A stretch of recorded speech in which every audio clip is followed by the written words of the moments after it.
Boa noite, pessoal. Estamos aqui novamente. Vamos com o mesmo tema há 15 dias atrás, porque não conseguimos salvar a live. A live caiu. Então, estamos retornando com o mesmo tema. Vamos esperar um pouquinho o Sérgio entrar. Sejam todos bem-vindos. Oi, Sérgio.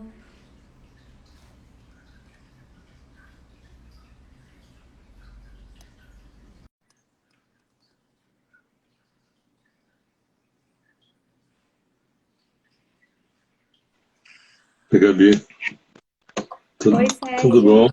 Tudo bem, e você? Tudo ótimo, tudo tranquilo.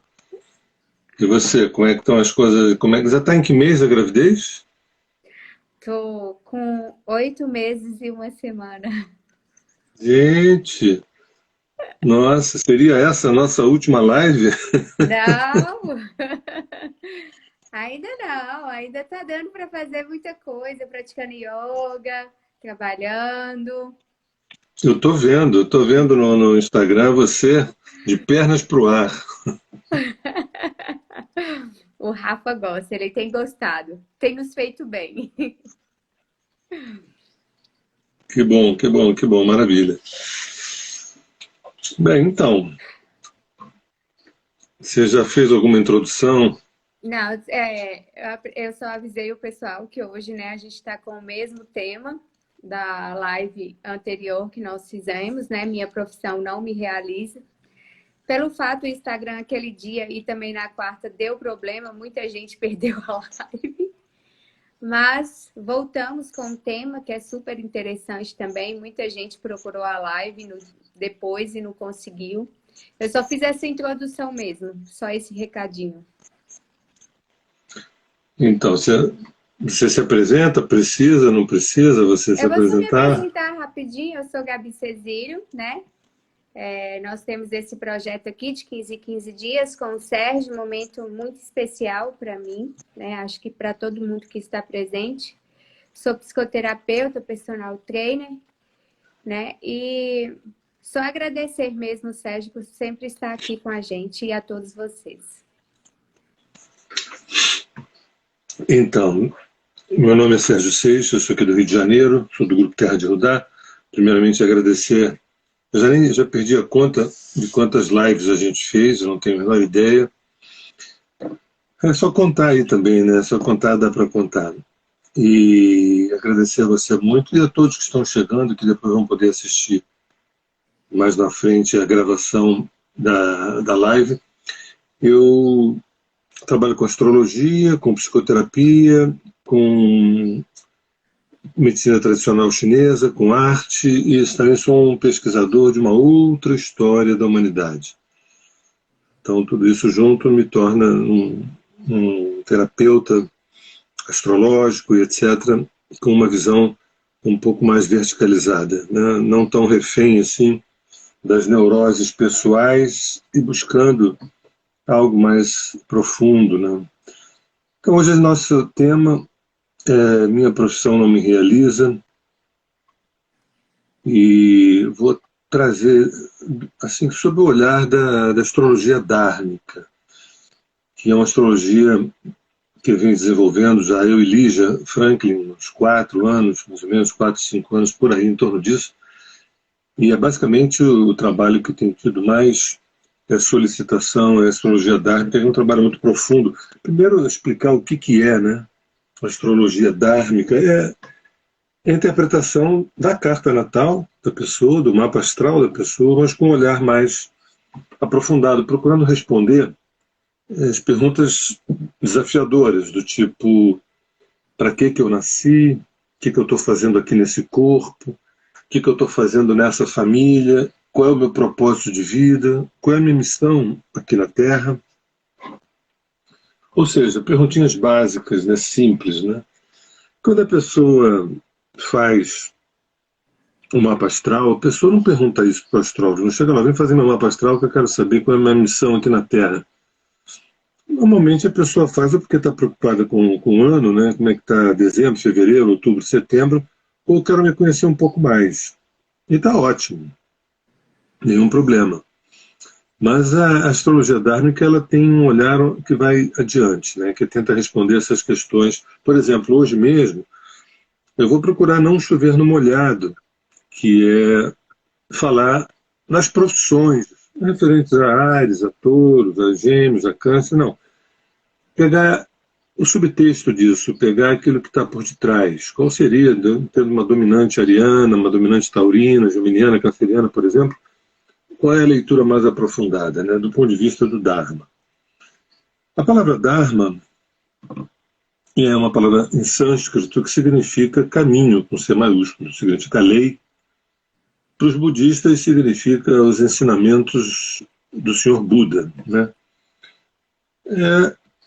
Para mim é isso, é o caminho. É o caminho de João, o caminho de Maria, o caminho com C maiúsculo. Aquele caminho que é próprio, singular do indivíduo, né, da pessoa, e que leva, evidentemente, a um processo de individuação, um processo da pessoa se tornar indivíduo. Na astrologia, a gente tem 12 signos, 12 casas, 10 planetas, a gente tem 4 quadrantes, nós temos 4 elementos, fogo, terra, ar e água, temos os aspectos que são ângulos, né, de 120, 150, 180, 90, 60 anos, sextil, quadratura, trígono. Tudo isso gera uma quantidade de informação absurda que, no fundo, a gente poderia levar muitas sessões, interpretando a carta natal. Ainda mais, no meu caso, né, eu trabalho com vidas passadas, com trânsitos e progressões, a leitura da carta natal, o mapa vocacional, trabalho chamado Plano B, que é a mudança de um velho projeto de vida para um novo, né?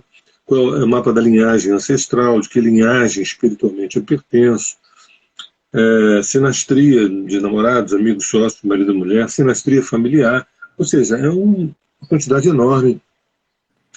E esses 2 trabalhos mais recentes, um é a astrologia dármica, que é o que tem tido mais demanda, mais solicitação, enormemente, e o outro que está caminhando devagar, que é a exoastrologia. Um dia a gente poderia fazer uma live sobre a exoastrologia, que é, através também da carta natal, a gente poder levantar algumas suspeitas, algumas evidências e suspeitas de que raças estelares fazem parte do meu DNA.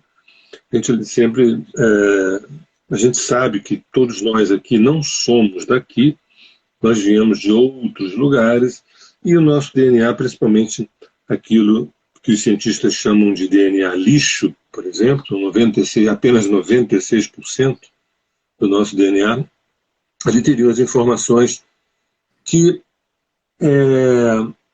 a ciência não tem muito interesse em decodificar aquele negócio, porque vai ter que mudar toda a história. Mas nós, que não somos cientistas do ponto de vista da academia, a gente pode especular. A gente tem total liberdade para especular, a gente não deve nada a ninguém. E a exoastrologia é uma astrologia que procura responder que raças estelares, né, que exoseres fazem parte do meu DNA, que fez com que eu me tornasse quem eu sou, fizesse as escolhas que eu faço, nascesse onde eu nasci e por aí vai. Ou seja, uma carta natal com uma fotografia do céu no momento que a pessoa nasceu, uma biblioteca de informações. Estudo para uma vida inteira e outra vida e outra vida. Na leitura do mapa dármico, a gente dá uma importância muito à questão das dominantes, porque a pessoa pode ser ariana e ter uma dominante aquariana. Vou explicar rapidamente isso. A pessoa pode ser canceriana e ter uma dominante capricorniana ou virginiana. Dominante é o seguinte, quer dizer, onde está o Sol, a Lua, e onde tem um certo aglomerado de planetas, em casas angulares, tem vários planetas pessoais no primeiro quadrante, casa 1, 2 e 3, ou no segundo quadrante, 4, 5, 6, ou no terceiro quadrante, 7, 8, 9, ou no quarto quadrante, 10, 11, 12. Então, mais importante do que a gente se fixar no signo solar da pessoa, a gente olha para o mapa e vê a dominante. Vê a dominante. A dominante, ela, através da leitura, quais são as dominantes desse mapa, que informações planetárias registram uma singularidade desse mapa, é a partir daí que você pode interpretar a carta natal em 1 minuto. Eu brinco sempre, que às vezes eu jogo na fogueira meus alunos, eu falo assim, olha, eu vou te botar um mapa na frente pela primeira vez, eu gostaria que você levasse 1 minuto para interpretar esse mapa. Você tem que capturar, que nem acertar a veia, você não pode ficar furando a pessoa até encontrar a veia. Você treina o olhar, primeiro que você tem que saber a base, né? Signos, casas, planetas, você sabe essa base, você olha para o mapa e já sacou ali qual é o tema encarnacional, qual é o tema encarnacional, né? Bem, então, e também uma coisa importante é a gente diferenciar profissão com P minúsculo para trabalho com T maiúsculo. Via de regra, vamos pegar duas situações de profissão. Uma é quando você precisa trabalhar, você precisa ter uma profissão, ganhar dinheiro, pagar suas contas, se possível fazer alguma reserva, depois pegar o dinheiro, pode ter algum prazer também, pegar um cinema, fazer uma viagem, tudo mais, isso a gente sabe. E aí, nesse primeiro caso, tem pessoas que dizem assim, não gosto do que eu faço, se eu gasto na loteria, pararia de trabalhar. Eu fico pensando no planeta Terra, né, se todo mundo ganhasse na loteria, ao mesmo tempo, quantos iriam para o trabalho no dia seguinte? Entendeu? Pois é. O que eu acho isso de uma pobreza de espírito maravilhosa. Claro, se você detesta o trabalho, não tem porquê você ganhar na loteria no dia seguinte você frequentar. Mas por que você detesta o trabalho? Então, existe essa profissão que a gente pega porque a gente tem que pegar, precisa, mas é que nem em escola, a gente empurra com a barriga, os professores são ruins, na cabeça de alguns, né, os professores são ruins, eu não gosto desse negócio, eu tenho que fazer, tenho que ter diploma. Tem outra profissão que a pessoa diz, eu gosto muito do que eu faço. E me dá prazer, às vezes até trabalho fim de semana. Né? Isso é bom, isso é ótimo, isso é maravilhoso, isso é incrível. Nem acho que isso seja a regra, isso, mas existe bastante gente assim.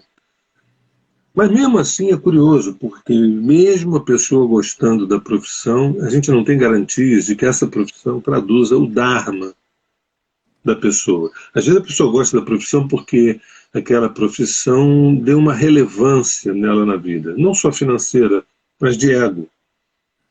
Isso não é raro. Pessoas que ganham direito, ganham bem, ganham razoavelmente, mas são muito valorizadas, elogiadas, reconhecidas. E a pessoa adora.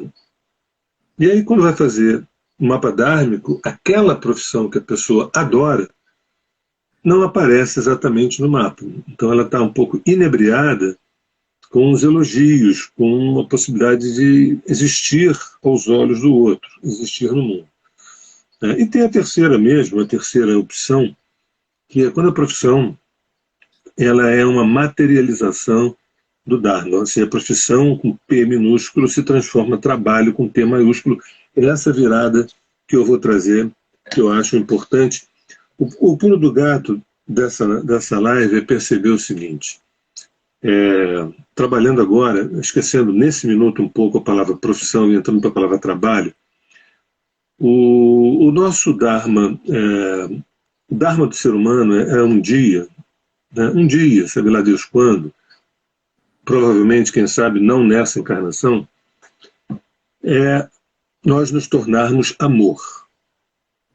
Mas para isso acontecer, primeiro nós temos que nos tornarmos quem somos. E todo um processo de autoconhecimento, de busca, né, é sabido isso. Então, para todo mundo vale esse Dharma. Um dia, mais cedo ou mais tarde, nos tornaremos amor. Mas antes disso tem o Dharma singularizado, o Dharma do fulano, do beltrano, do ciclano, quer dizer, como é que eu chego nesse lugar chamado amor? E amor não me refiro a amar João, amar Maria, não. Ser amor. Há uma diferença de uma lanterna que ilumina um foco um lugar e a diferença de uma lâmpada, que ela pega 360 graus. Ou uma estrela que pega 360 graus. O Sol, por exemplo, ele não joga energia para a Terra, ele joga 360 graus. Né? E bate na gente aqui também. Esse é ser amor. Né? E é certamente para onde todos nós estamos indo, e que nesse lugar a gente não faz muita diferença entre pai, marido, vizinho, estranho. Tudo é objeto desse amor vertido. Né? Então, é para lá que a gente vai. E aí é o seguinte, tudo que a gente faz na nossa vida é trabalho para a gente ir descamando todas essas barreiras que nos impedem de viver essa experiência amorosa.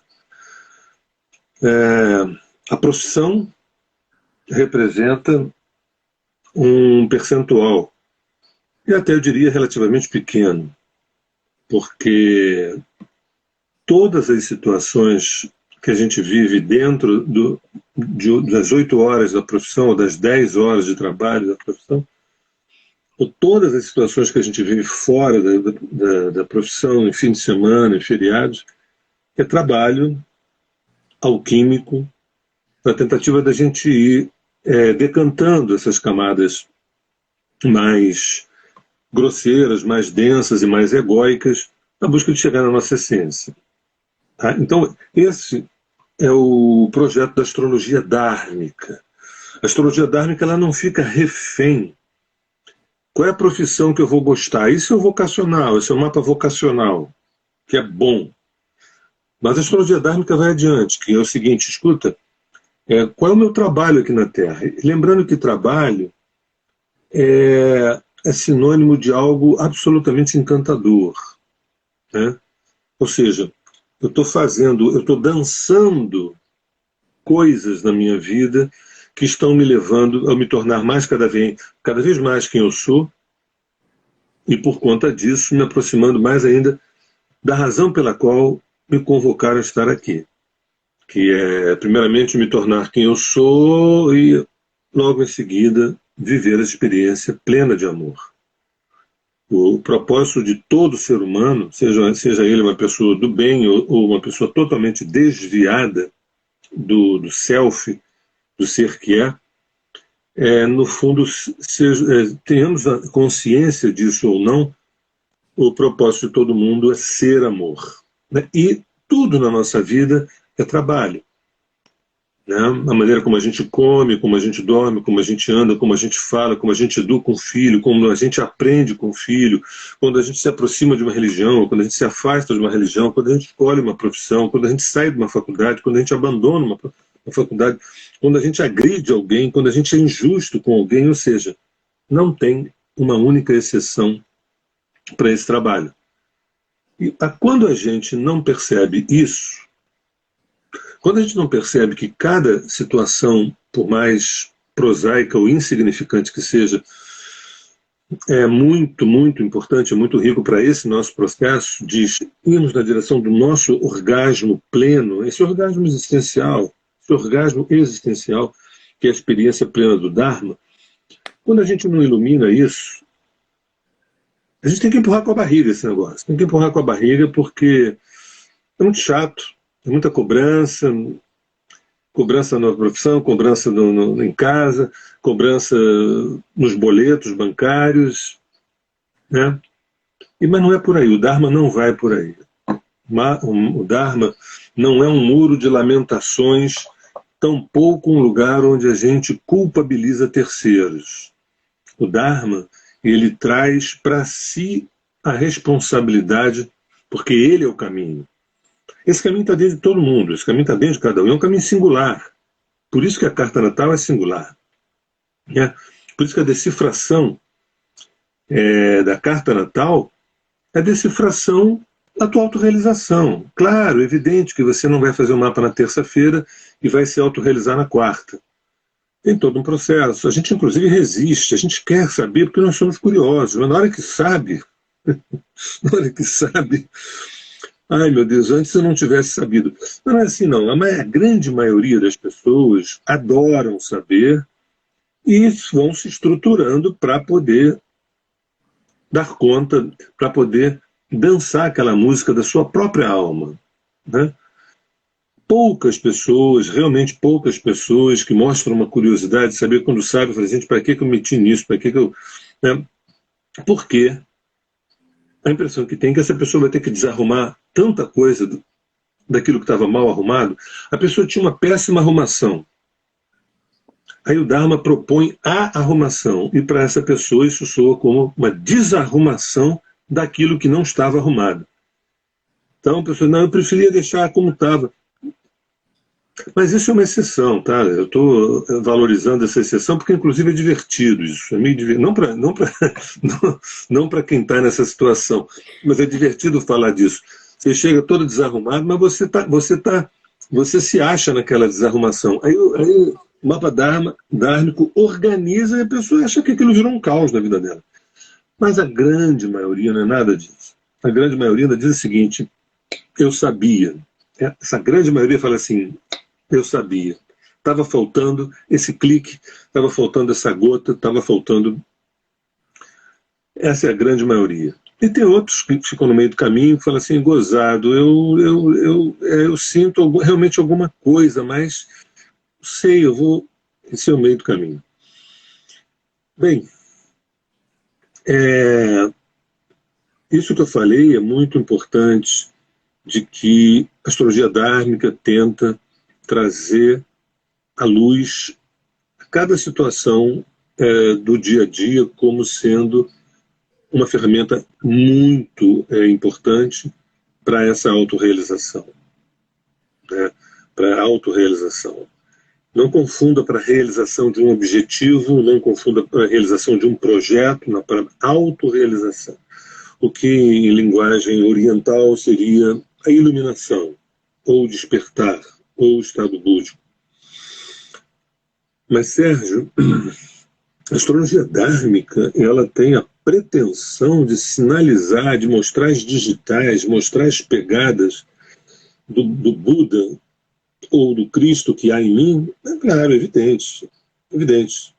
Aliás, eu diria que todas as linguagens que dialogam com a alma do ser humano teriam a obrigação de, pelo menos, mostrar as digitais desse caminho que leva até o estado búdico.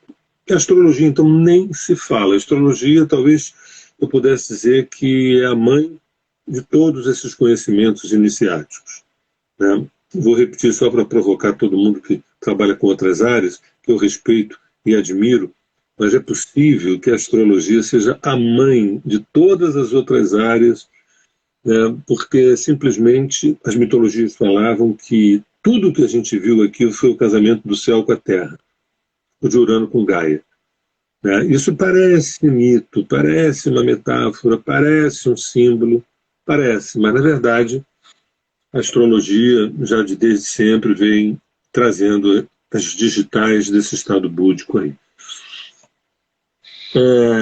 A gente tem no mapa astral 4 quadrantes, como eu falei, né? O primeiro quadrante, casa 1, 2 e 3, o segundo quadrante, 4, 5, 6, casa 5, 4, 5, 6, o terceiro quadrante, casa 7, 8, 9, e o quarto quadrante, casa 10, 11 e 12. Isso já revela, ainda mais quando a gente pega as dominantes do mapa, que está muito mais num quadrante do que no outro, a gente já revela que a nossa saga ela é quatérnia, né? Primeiro, sobrevivência desse corpo no mundo. Segundo, uma nutrição da nossa área emocional, da nossa área afetiva e da nossa produtividade. Terceiro, quando a gente começa a fazer a pergunta, qual o sentido disso tudo? Para onde isso me leva? É aí que entra o Dharma. No terceiro quadrante fica claro. E no quarto eu preparando a minha desaparição. A desaparição na presença. Dentro da presença. Leia-se presença como agora, leia-se a presença como o corpo da fonte primordial, leia-se a presença como o corpo de Deus. Isso não significa morrer, isso significa despertar. O quarto quadrante fala do despertar, da iluminação. Então é uma coisa meio clara nesse dever de casa, né? Sobrevivência material, corporal, nutrição emocional, afetiva e produtiva, questionamentos sobre qual o sentido disso tudo, isso leva para onde, e por último, o processo de iluminação. Agora, eu queria falar sobre, né, o ponto central da nossa live, né? Primeiro eu vou lembrar uma coisa do profissional ou do vocacional e depois eu vou dar um passo adiante. Nesse colar de 12 contas, né? Nessa guirlanda de 12 flores, Áries, Touro, Gêmeos, Câncer, Leão, Virgem, Libra, Escorpião, Sagitário, Capricórnio, Aquário e Peixe, nós temos profissões afinadas com esses signos, né? Só para ser bem sintético e rápido, Áries são profissões mais corporais, mais ativas, um esporte, tem gente que trabalha como açougueiro, como bombeiro, como militar, como um desportista, são profissões mais yang, né? Touro são profissões que buscam mais estabilidade, né? Tem gente que faz um concurso público, ou trabalha num estabelecimento, com horário fixo e quer férias 13º, porque é muito importante essa busca de segurança. A dominante em Gêmeos, profissionalmente falando, são profissões um pouco mais intelectuais, ligadas à linguagem, comunicação, comércio, viagens, turismo, né? Nesse momento eu não vou me deter em nada disso, porque não é isso que importa, isso não é o Dharma. É só para diferenciar isso dessas dominantes nos signos do ponto de vista do Dharma, que eu vou falar daqui a pouco. Câncer, por exemplo, profissões ligadas à história, ligadas à história, à hotelaria,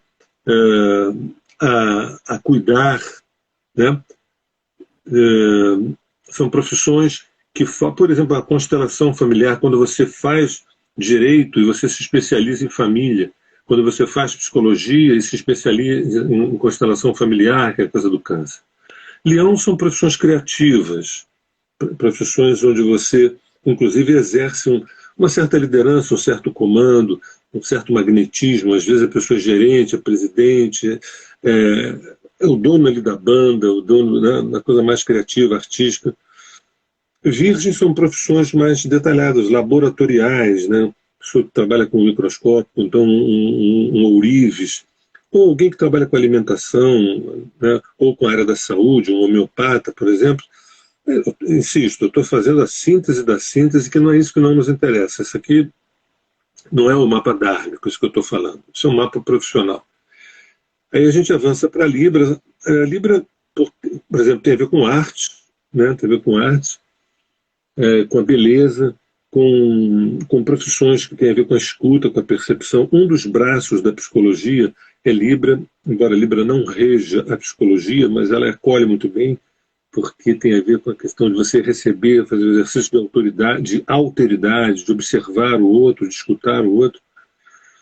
Escorpiões é um saco de gatos, porque ali tem medicina, política, economia, esoterismo.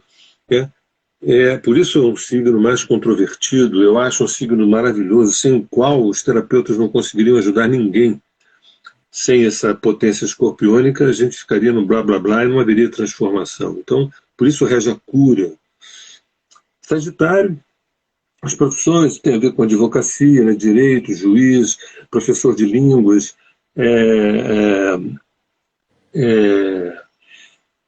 como é que eu te diria? São pessoas que têm educação. A educação é um ponto muito forte. Quando a pessoa tem, por exemplo, as dominantes em Sagitário, Leão e Gêmeos, ou Casa 9, 5 e 3, a pessoa tem uma vocação muito forte para a educação. Eu sempre lembro que a educação nos tempos de hoje é bem diferente quando a gente falava educação há 10, 12, 20 anos atrás. A gente pensava num professorzinho ganhando um salário mínimo, né?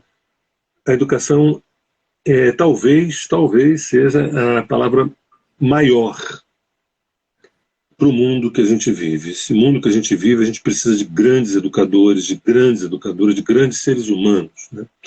Em Capricórnio, por exemplo, a gente teria as profissões ligadas à arquitetura, gestão, administração, coisas mais pragmáticas, mais racionais, mais objetivas.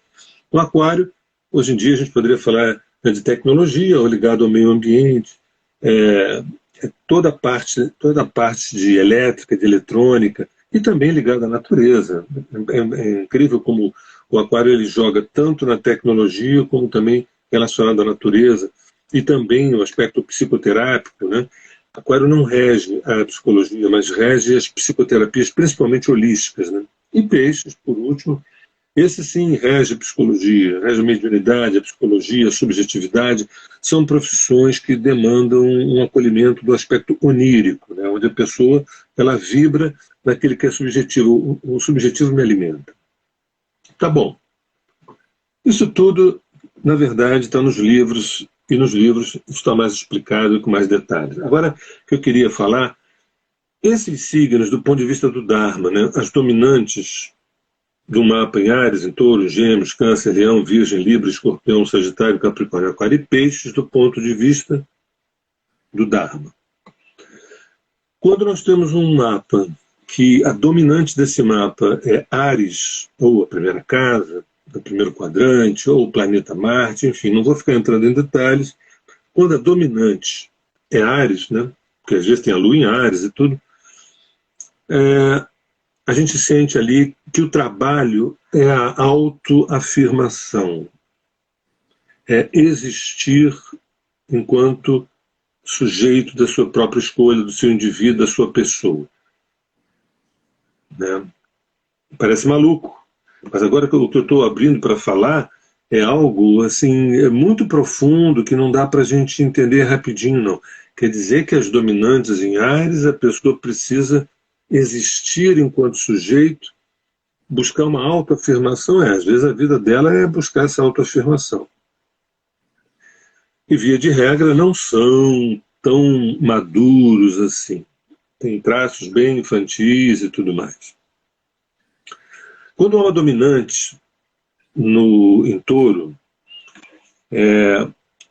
tudo aquilo que é feito, fica uma pergunta sempre, mas de fato o que te dá segurança, o que é segurança, qual é a segurança real?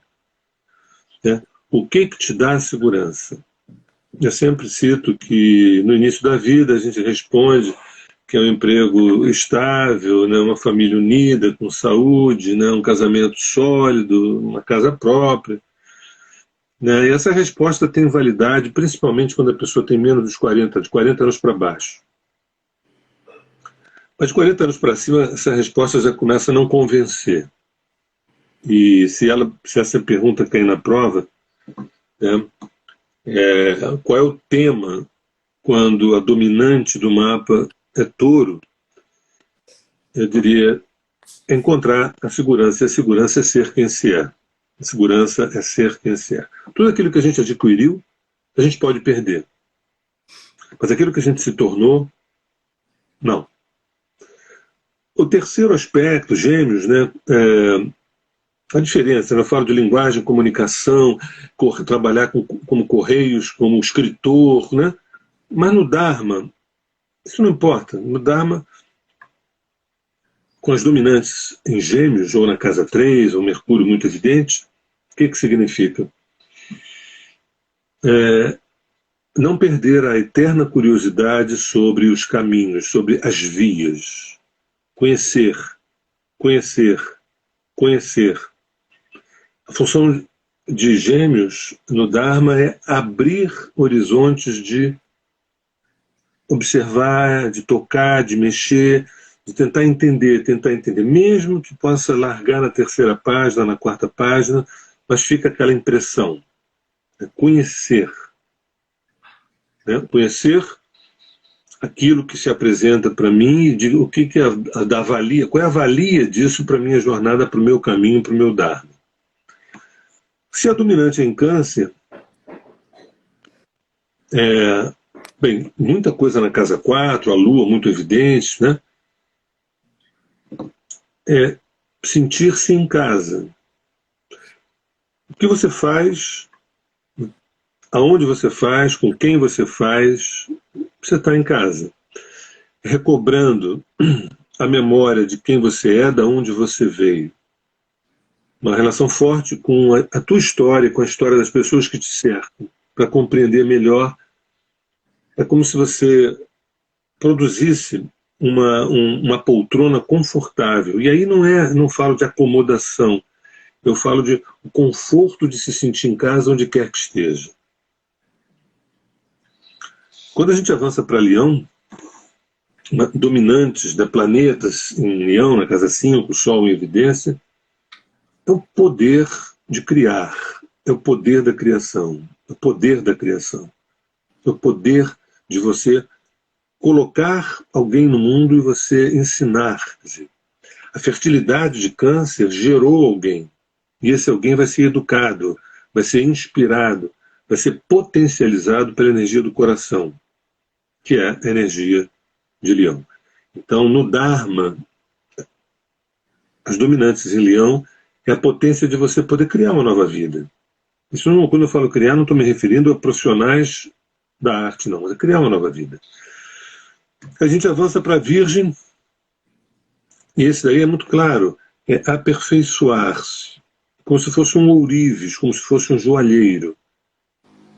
Tudo que eu faço na minha vida, eu coloco a lupa, coloco o microscópio e eu procuro extrair o melhor, me aperfeiçoar, me tornar um ser humano melhor. Não precisa de grandes eventos para isso.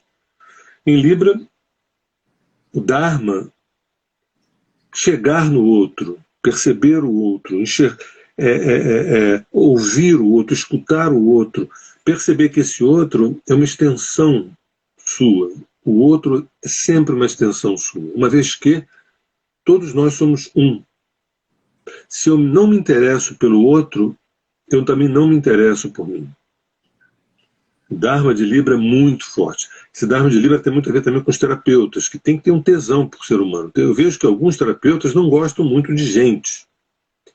Eu observo que alguns terapeutas enchem o saco de pessoas. Ai, meu Deus. Aí também fica a pergunta, se excedeu no trabalho, você passou do teu limite, você não conseguiu colocar, deixou que houvesse invasão, aí é outra coisa. Então você não pode, como um terapeuta, você tem que perceber que o ser humano é uma riqueza. E é. Você não precisa inventar a riqueza no ser humano, é só enxergar. Em Escorpião, o Dharma, né, quando se tem a dominante planetas significativos na casa 8, com Plutão evidente, ou o próprio Escorpião, é um termo que eu coloco muito, é curar-me curando. Curar-me curando. Curar-me curando. Enquanto eu sou uma ferramenta da tua cura, eu acabo me curando. Enquanto eu sou uma inspiração para a tua transformação, eu me transformo. Né? Cura de quê? Dos desvios. A cura de um ego que se tornou autômato e se desligou da própria alma. Então, a cura desse processo de religar. Falando em religar, o Dharma de Sagitário, simples assim, viver o Dharma, viver o propósito, viver o caminho, viver o sentido, o significado das coisas. Não cabe para o Sagitário, é incompreensível para uma dominante. A pessoa às vezes não é sagitariana, mas tem um Júpiter na 9, do lado do Sol, né? A casa 9 é muito forte, Júpiter é muito forte, né? Ou a Lua em Sagitário. Né? Não cabe para um sagitariano entubar uma profissão só porque tem que pagar IPTU e IPVA.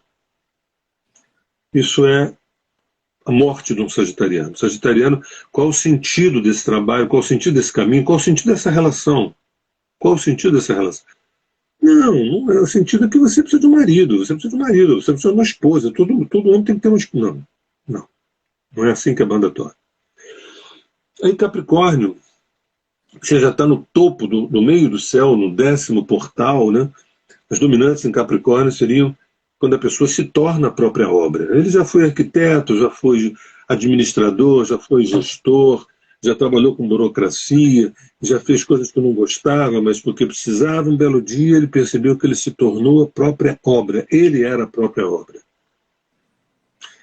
Num dado momento ele carregava pedras e ficava enfurecido com isso. Depois ele soube que ele carregava pedras para construir uma catedral. Aí ele ficou muito feliz. Depois ele soube que ele carregava pedras para construir a sua própria catedral, que no caso era ele mesmo. Nossa, não me importo em nada em carregar pedra. Agora. Aquário, dominante na casa 11, com o planeta Urano, né? Lua em Aquário, Ascendente em Aquário, Sol em Aquário, enfim. Mas dominante, não basta ter um Sol em Aquário, você tem que ter vários aspectos que somem essa evidência. E quem sabe disso é um astrólogo, né? Vocês não vão ficar se torturando ouvindo a minha fala. Ai, meu Deus, será que eu tenho essa dominante? Será que eu tenho... A questão de dominantes é do ofício do astrólogo, né? Não é do dono do mapa. O dono do mapa só sabe o signo e às vezes o ascendente, ponto. Isso não configura, a priori, dominantes, tá? Você olhar para uma dominante, você tem que ter um olhar clínico. Então, não tentem ficar inventando moda, porque meu ascendente é peixe, meu sol é Áries, minha dominante... Não, isso não quer dizer nada, tem que ver o mapa todo. Por fim, não, eu não falo... O aquário, né? Pois é, o aquário eu diria o seguinte... esse eixo Leão e Aquário é um eixo que tem muito a ver com ego, né? São 180 graus, Aquário de um lado, Leão do outro, tem muito a ver com ego. Mas quando o Aquário chega até o seu fim, eu cunhei um termo aqui que é despertencer-se. É despertencer-se. Eu costumo falar que a gente leva uma vida no sentido de tentar se autoafirmar, né? De poder matar a cobra e mostrar o pau. Para um dia, lá na frente, com muito trabalho e amadurecimento, a pessoa perceber que ela não se pertence. Ela pertence ao plano maior, ela pertence ao projeto maior, ela pertence a um caminho maior, e não a si própria. Em tese, esse é o topo do que eu entendo como a dominante em Aquário. Quando você já não se pertence, você pertence... Tem gente que pertence às causas ambientais, né? Mas é mais do que isso. É mais do que isso. Eu não pertenço a esse corpo, eu não pertenço a esse planeta, eu pertenço ao cosmos, eu estou com saudade de voltar para casa. E minha casa não é aqui. Isso pode ser um sofrimento, isso pode ser maravilhoso. Onde quer que ele esteja, uma pessoa com um grande potencial aquariano pode estar se sentindo pertencendo ao cosmos. E por fim, Peixes, o 12º portal, dominantes no signo de Peixes, finalmente é o religar-se. É o religar-se. É a última plugagem, a última conexão com o todo. Quando, sabe, o feto, que ele se torna Áries, depois ele mama em Touro, ele engatinha em Gêmeos, ele começa a reconhecer a família em Câncer, ele se mostra um pouquinho mais do seu ego brincando de uma maneira criativa em Leão. Em Virgem, ele começa a ser orientado a guardar os brinquedos, a não fazer zona na sala. Em Libra, essa criança já começa a perceber que aquele é primo, mas aquele é amigo, aquele outro é vizinho, né? Em Escorpião, é quando ele se depara, essa criança, pela primeira vez, quando o seu cachorrinho morreu. Ele não entendeu para onde foi o cachorrinho. Quem é que vai me dizer para onde é que foi o meu totó? Em Sagitário, é quando essa criança, chega um avô, e às vezes essas coisas são mais fáceis quando vem um avô um pouco mais sábio, uma avó um pouco mais sábia, e começa a filosofar a partir da morte do cachorrinho, porque tem um céu, tem o Papai do Céu, e lá ele vai ser recebido, tá. Aí já abre uma perspectiva para a criança, escuta, mas tem isso tudo, mas né? Em Capricórnio é quando essa criança percebe que ela vai crescer, vai ser uma adolescente, vai ser um jovem adulto, vai ter que encarar o mundo e vai ter que ser... Ou seja, estou brincando aqui, mas estou vendo crianças mais velhas do que eu, como meu pai, por exemplo, que é uma criança mais velha, que reclama muito da vida. Será que é para lá que eu vou? Né? Meu Deus. Não. Depois tem que se reconciliar com esse Capricórnio. Né? E chega em Aquário, quando também se cansa daqueles brinquedos, se cansa do próprio priminho, da própria escola, sabe? E começa a questionar, como que, pô, não tem uma escola melhor, estou de saco cheio desses... Poxa, essa criança tem um anseio de transcendência, de ir além. E em Peixe é quando essa criança, ou esse ser humano, esse indivíduo, esse homem, essa mulher, que se fez crescido, se colocou de pé, retorna para o útero novamente, para o grande útero. Né? Peixes é religar-se, é retornar ao útero, ao grande útero, a experiência de pertencimento. Então, talvez só para finalizar, alguém possa perguntar, mas bem, cara, não entendi. O que isso tudo que você falou tem a ver com Dharma profissional? Aí eu diria assim, essa live vai ficar gravada. Essa live vai ficar gravada. Você pode ouvir 12 vezes, com muita calma, porque nós, apressados, ansiosos, podemos dizer assim, pô, mas eu pensei que ele fosse dar o caminho das pedras, mas qual seria o caminho das pedras? Não, quer dizer que o Dharma... Olha, meu filho é de peixe, qual é o Dharma profissional do meu filho? Eu disse, não, não é assim que a banda toca.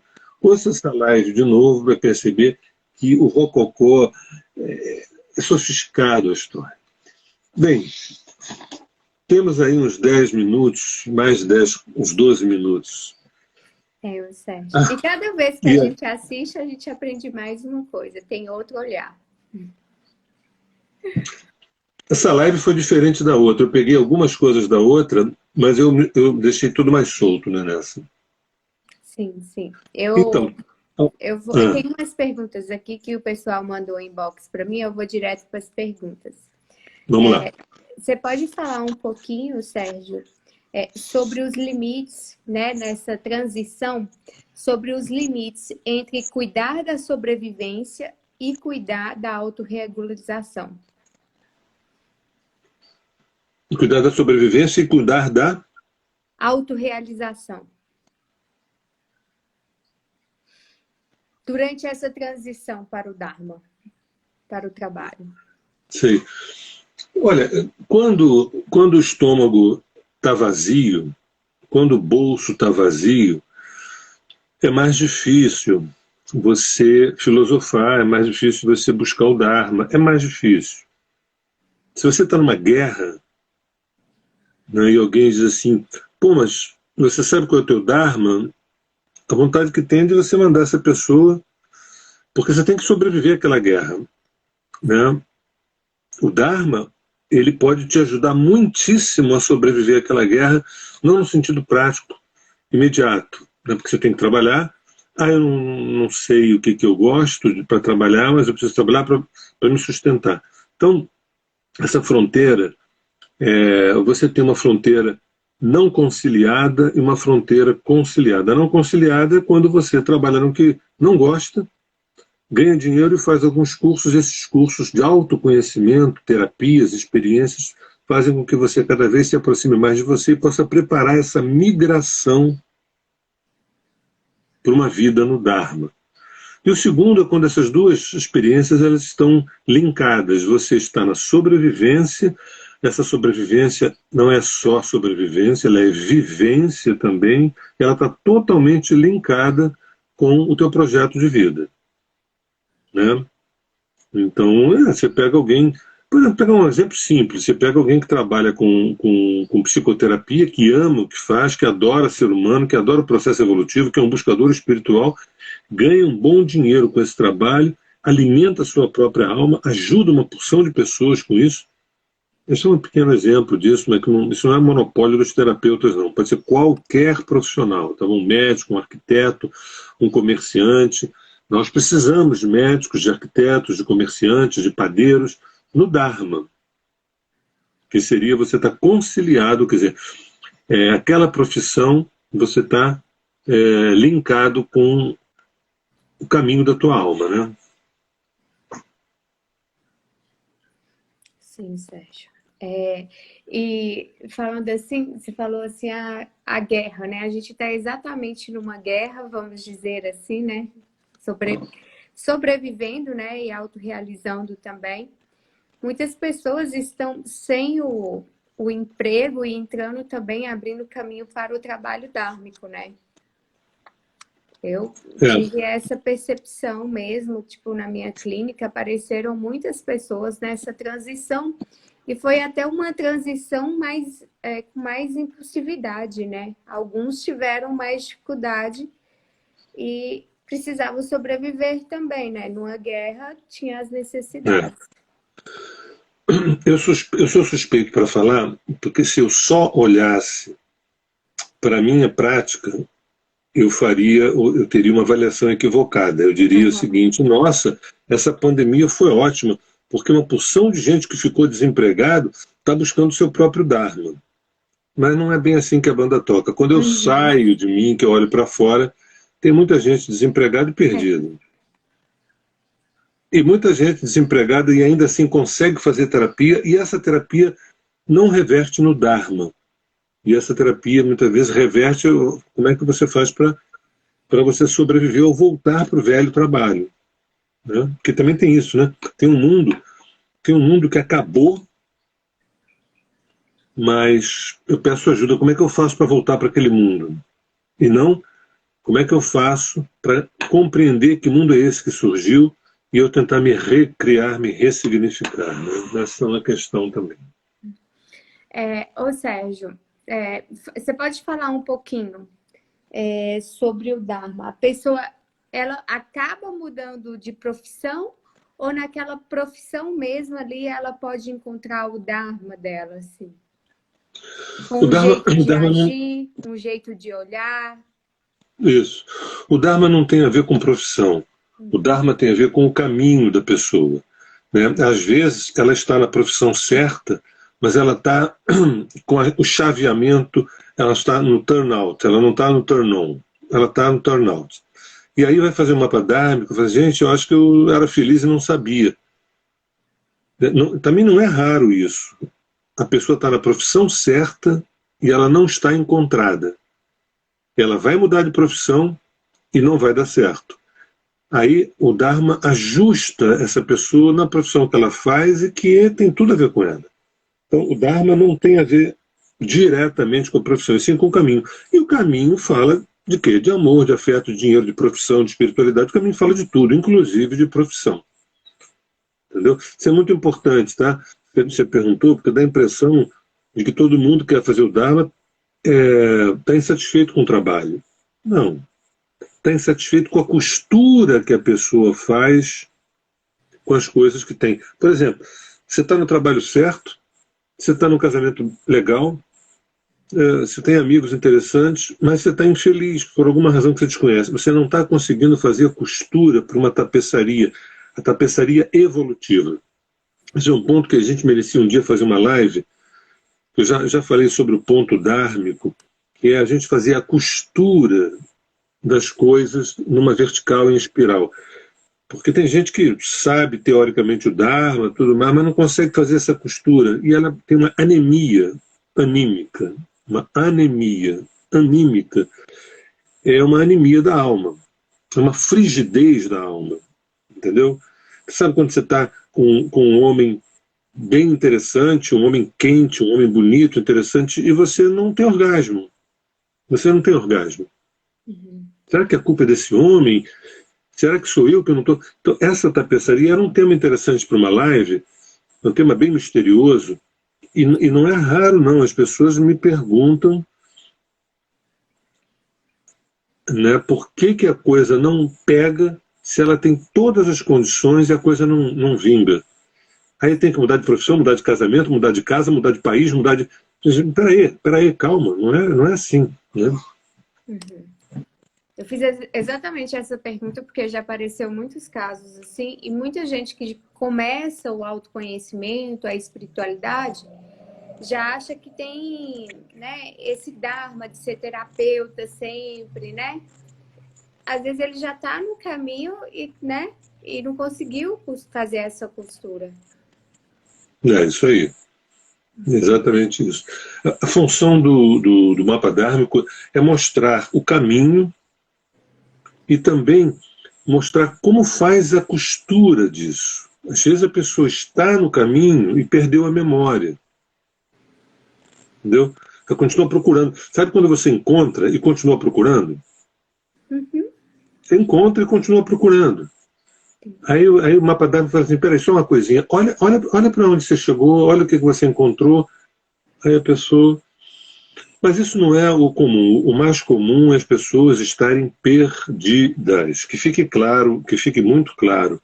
O comum é as pessoas estarem perdidas.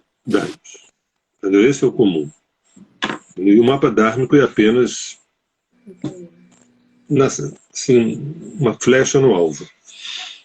Eu acho que se for 1 hora, a gente tem 2 minutos, eu acho. Isso. Não vamos arriscar, né, Sérgio, hoje. Fiquei meio traumatizado com aquela história. Eu também. Aquele blackout. Aquele blackout. Ai. Tem alguma rapidinha? Tem alguma rapidinha, não? Deixa eu ver. Alguém tem alguma pergunta, alguma dúvida?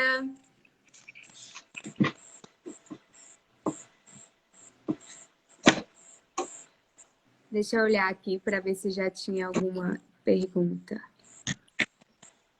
Não.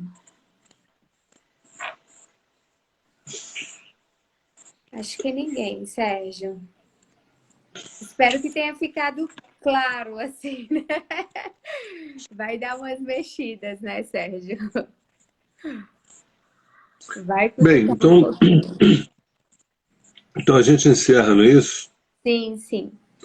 Queria te agradecer muito, tá, Sérgio, por esse momento. Daqui 15 dias, espero que a gente possa se encontrar, né? Se o Rafa permitir. Sim, sim. Ele já está aqui participando. Você falou o tempo todo, ele mexeu. Quando eu comecei a falar, ele parou. Participando de tudo.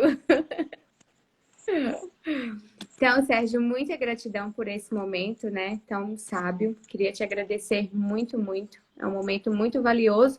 E também do Rafa participando disso já, né? Porque ele já sente, escuta.